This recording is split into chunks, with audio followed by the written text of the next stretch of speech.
కొన్ని రోజులుగా విష జ్వరాలు విజృంభిస్తూ ఉన్నాయి. డెంగ్యూ, మలేరియా, టైఫాయిడ్లు విపరీతంగా రావడంతో ప్రజలు కొంత ఆందోళన చెందుతున్న పరిస్థితులు అయితే కనిపిస్తున్నాయి. ప్రతి చోట కూడా ప్రభుత్వ ఆసుపత్రులతో పాటుగా ప్రైవేటు ఆసుపత్రుల్లో కూడా జ్వరాలతో వచ్చే వారి సంఖ్య రోజురోజుకు పెరుగుతుంది. మరోవైపు కోవిడ్ థర్డ్ వేవ్ అనే అంశం గత కొన్ని రోజులుగా వినిపిస్తున్న నేపథ్యంలో ఇప్పటికే ఫస్ట్ వేవ్, సెకండ్ వేవ్లో ప్రజలు తీవ్ర ఇబ్బందులకు గురైన పరిస్థితుల్లో ఇవి విష జ్వరాల వల్ల వస్తున్న జ్వరాలా లేకపోతే కోవిడ్ లక్షణాలు అనేది తెలియక చాలామంది సందిగ్ధంలో పడుతున్నారు. ఈ లక్షణాలు కనిపించిన వెంటనే ఆసుపత్రికి వెళ్ళాలా లేదా ఇంట్లోనే కొంత ట్రీట్మెంట్ తీసుకోవాలనే విషయంలో కూడా కొంత ఇబ్బందికరమైన పరిస్థితులు కనిపిస్తున్నాయి.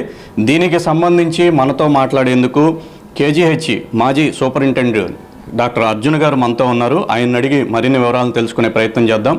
సార్, ఈ మధ్యకాలంలో జ్వరాల సంఖ్య చాలా ఎక్కువగా ఉంటుంది. దీనికి సంబంధించి ముఖ్యంగా ఏ జాగ్రత్తలు తీసుకోవాల్సి ఉంటుందని ముందు మీరు చెప్తారు. యాక్చువల్గా ఈ ఫీవర్స్ అనేవి మనకి గత 2 సంవత్సరాల నుంచి కూడాను ఈ కోవిడ్-19 వైరల్ ఇన్ఫెక్షన్ రావటం వలన మామూలు ఫీవర్స్ని మనం పూర్తిగా మర్చిపోయి ఏదైతే ఈ పాండమిక్ సిచ్యువేషన్ అనేది వచ్చిందో ఈ పాండమిక్ సిచ్యువేషన్కి మనం చాలా భయకంపితులం అయిపోవటం, అదేవిధంగా చాలామంది ప్రాణాలని మనం కోల్పోవటం జరిగింది. అయితే అదృష్టవశాత్తుగా సెకండ్ వేవ్ అనేది భారతదేశంలో ఇంకా కొన్ని రాష్ట్రాల్లో ఉన్నా కూడా మన ఆంధ్రప్రదేశ్లో సెకండ్ వేవ్ యొక్క ప్రభావం ఇంకా మన మీదకి రాలేదు. ఫస్ట్ వేవ్తే ఇంకా కంటిన్యూ అవుతూ ఉంది. సెకండ్ వేవ్ వచ్చినా కూడాను అది సడన్గా కూడా తగ్గిపోవడం జరిగింది. సో ఇప్పుడు మళ్ళా సైకిల్ జనవరి, ఫిబ్రవరి, డిసెంబర్ మాసాల్లో రావడానికి అవకాశం ఉంది. కాబట్టి దాని మీద మనం అప్రమత్తంగా ఉండి ఇంకా ప్రభుత్వం మరి ఏదైతే కోవిడ్-19కి సంబంధించిన పాలసీస్ని ప్రాక్టికల్గా మనం పాటించాలో డిస్టెన్స్ మెయింటైన్ చేయటం, అదేవిధంగా మాస్క్ ధరించటం, ఎక్కువ జనం గుమికూడకుండా ఉండడం అనేవి మనం పాటిస్తూ ఉన్నాము. హ్యాండ్ వాష్ అనేది, శానిటైజర్ వాడటం అనేది ప్రధానంగా చేయాల్సిన పనులు. అయితే ఈ మధ్యకాలంలో మళ్ళీ వర్షాలు ఎక్కువగా పడుతూ ఉన్నాయి కాబట్టి వాతావరణంలో మార్పులు రావటం వలన వైరల్ డిసీజ్ అనేవి మరి మ్యూటేషన్స్ రావటం వలన వైరల్ డిసీజ్ వస్తున్నాయి. వాటినే జనరల్గా విష జ్వరాలు అంటారు. విష జ్వరం అంటే కేవలం అవి వైరల్ ఇన్ఫెక్షన్సే. ఈ సృష్టిలో ఉన్న వందల కోట్ల సూక్ష్మక్రిములన్నీ కూడా మనకి శరీరానికి హాని చేసేవి లేవు. వాటందరికీ అవి ఉంటాయి. ఎప్పుడైతే శరీరం మన దాఢ్యతను కోల్పోతామో, రెసిస్టెన్స్ని కోల్పోతామో అప్పుడే మనకు వైరల్ అటాక్స్ రావడం జరుగుతూ ఉంటుంది.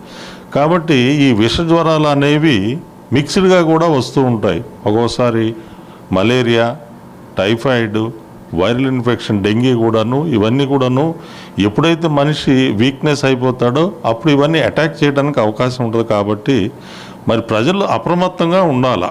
ముందుగా prevention is better than cure.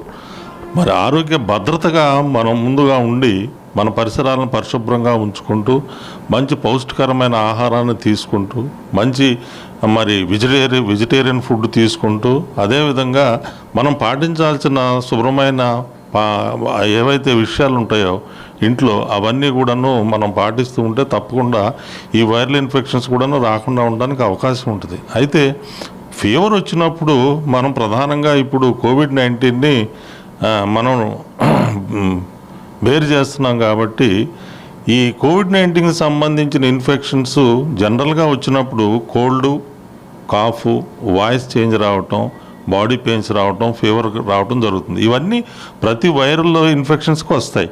కానీ దీన్ని కోవిడే అని చెప్పేసి ఎలా గుర్తించాలంటే మెజారిటీ ఆఫ్ ది కేసుల్లో కాఫ్ రావటం, తర్వాత వాయిస్ చేంజ్ అవ్వటం జరుగుతూ ఉంటుంది. కాబట్టి మనం ఒకప్పుడు దగ్గు, జలుబుని మామూలు వైరల్ ఇన్ఫెక్షన్గా తీసుకునేవాళ్ళం, కోల్డ్ లాగా తీసుకునేవాళ్ళం.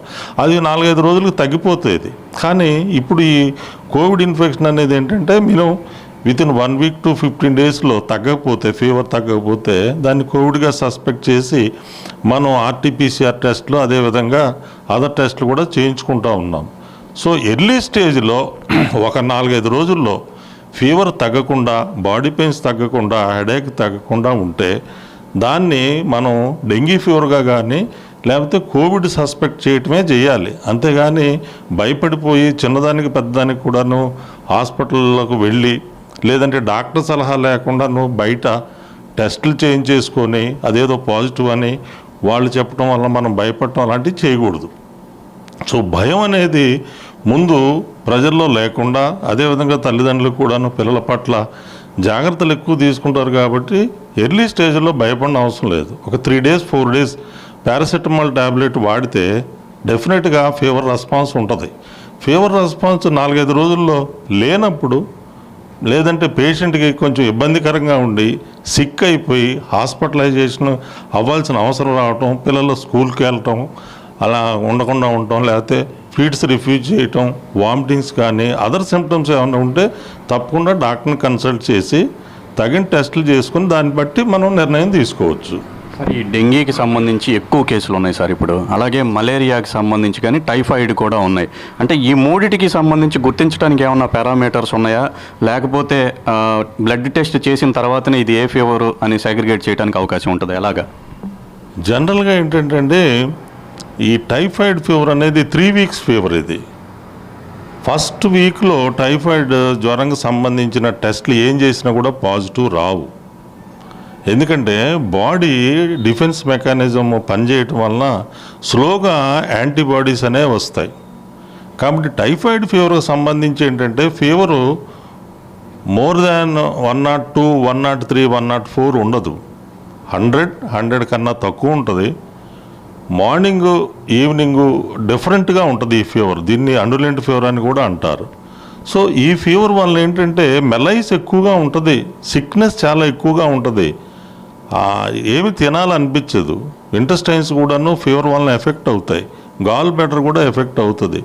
సో ఫస్ట్ వీక్లో ఈ ఫీవర్ టెస్టులు చేసుకోవటం వల్ల పాజిటివ్ రాదు, కేవలం డాక్టర్ అబ్జర్వేషన్లో ఉంటే సరిపోతుంది.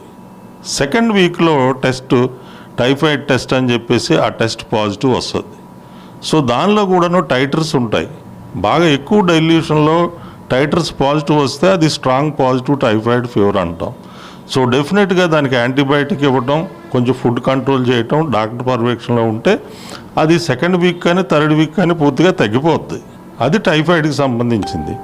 మలేరియాకి సంబంధించిన ఫీవర్ జనరల్గా మనకి చుట్టుపక్కల వాళ్ళకు కూడా మలేరియా రావటం, అది లోకల్ ఏరియాలో ఉన్నవాళ్ళు ఎక్కువగా చలి జ్వరంతో బాధపడటం జరుగుతూ ఉంటుంది. ఈ ఫీవర్కి సంబంధించి చిల్స్ రైగర్స్ అని అంటాం. చలి, దానికనే చలి జ్వరం అంటాం. చలి, వణుకు, బాగా హై ఫీవర్ రావటం, 1 గంట 2 గంటల ఉన్న తర్వాత ఫీవర్ తగ్గిపోయి ఒళ్ళంతా చెమటలు పోసేసి పేషెంట్కి మనం పారాసిటమాల్ ట్యాబ్లెట్ వేసినా వేయకపోయినా ఫీవర్ నార్మల్గా టచ్ అవుద్ది. సో ఇది టైఫాయిడ్, ఇది మలేరియా యొక్క లక్షణం. ఈ మలేరియాలో ఇంకా స్పీసీస్ 3 రకాలు ఉన్నాయి కాబట్టి 24 గంటలకు ఒకసారి ఇలాంటి ఫీవర్ రావచ్చు, లేకపోతే 72 hours ఒకసారి ఫీవర్ రావచ్చు, లేదనంటే 48 గంటలకు ఒకసారి ఫీవర్ రావచ్చు. ఆ మలేరియా రకాన్ని బట్టి ఫీవర్ వస్తుంది. బట్ ఏ ఫీవర్ అయినా కూడాను చలి, వణుకు రావటం, ఫీవర్ హై ఫీవర్ రావటం, ఫీవర్ తగ్గిపోయేటప్పుడు చెమటలు పోయటం, దాని అంతటికి అది ఫీవర్ తగ్గిపోతుంది. ఇది మలేరియాకి సంబంధించింది. ఇంకా ఆ డెంగీ ఫీవర్కి సంబంధించింది డిఫరెంట్గా వస్తుంది. ఇది మామూలు వైరల్ ఫీవర్ లాగానే వస్తుంది. కాకపోతే ఏంటంటే ఫీవర్ కొంతమందిలో 99, 100 వరకే ఉంటుంది. కొంతమందిలోనైతే హెమరేజిక్ ఫీవర్ అని చెప్పేసి పెయిన్ అబ్డమిన్ రావటం, యూరిన్లో కానీ దగ్గుతున్నప్పుడు రక్తం రావటం, హెమరేజిక్ డెంగీ ఫీవరు. సో దీనిలో ప్లేట్లెట్స్ బాగా పడిపోతాయి. అందుకని ఈ మధ్య ప్లేట్లెట్స్ హీరో అయిపోయినాయి. ఒకప్పుడు ప్లేట్లెట్స్ అంటే ఓన్లీ మెడికల్గా సంబంధించిన టర్మే, అది మెడికల్ డాక్టర్స్కి నర్సెస్కే తెలుసు. కానీ ఇప్పుడు ప్రతి ఒక్కరికి తెలుసు. చాలామంది పేషెంట్లు కూడా ఫీవర్ వచ్చినప్పుడు అది డెంగీ ఫీవర్ ఏమో, ఏమైనా ప్లేట్లెట్ టెస్ట్ చేయండి అని చెప్పేసి ఇంటి దగ్గర నుంచే ఫోన్లు చేసి మరి మెడికల్ ఎస్టాబ్లిష్మెంట్ వాళ్ళని అడుగుతూ ఉంటారు. సో ప్లేట్లెట్స్ అనేవి ఏంటంటే ఆల్మోస్ట్ అన్ని రకాలైన ఫీవర్స్లో తగ్గుతాయి, కేవలం డెంగీ ఫీవర్లోనే తగ్గవు. ఈ ప్లేట్లెట్స్ అనేవి లెస్ దాన్ 25,000 లేకపోతే 30,000కి తగ్గిపోయినాయి అనుకోండి, అప్పుడు హెమరేజ్ రావడానికి అవకాశం ఉంటుంది. సో అది డెంగీకి సంబంధించిందని చెప్పేసి మనం NS1 యాంటీబాడీస్ కానీ లేకపోతే IgM యాంటీబాడీస్ టెస్ట్ చేయడం వల్ల తెలిసిపోతుంది. కాబట్టి డెంగీ అనేది కేవలం ఈ మలేరియా లాగానే దోమ కాటు వల్లనే వస్తుంది.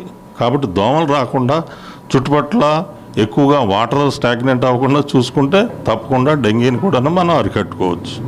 సార్, ఈ కోవిడ్కి సంబంధించి ఫస్ట్ వేవ్, సెకండ్ వేవ్ అయిపోయింది. థర్డ్ వేవ్ కూడా వచ్చే అవకాశం ఉంది. ఆగస్టు, సెప్టెంబర్ అని, సెప్టెంబర్, అక్టోబర్ అని చెప్పారు. ఇప్పుడు జనవరి, ఫిబ్రవరికి రావచ్చు అని అంటున్నారు. ఎంతవరకు ఆ అవకాశం ఉండే ఛాన్స్ ఉంది? ఇప్పుడు దసరా పండగకి సంబంధించి కానీ, వినాయక చవితి కానీ గత 2 ఏళ్ళు చేసుకోలేదు. ఈసారి పబ్లిక్ బయటికి రావడం కూడా జరిగింది. అయితే ఆ అవకాశాలు ఏమన్నా ఉన్నాయా? ప్రజలు ఎటువంటి జాగ్రత్తలు తీసుకుంటే సెకండ్ వేవ్ లాంటి నష్టాన్ని చూడకుండా ఉంటారు?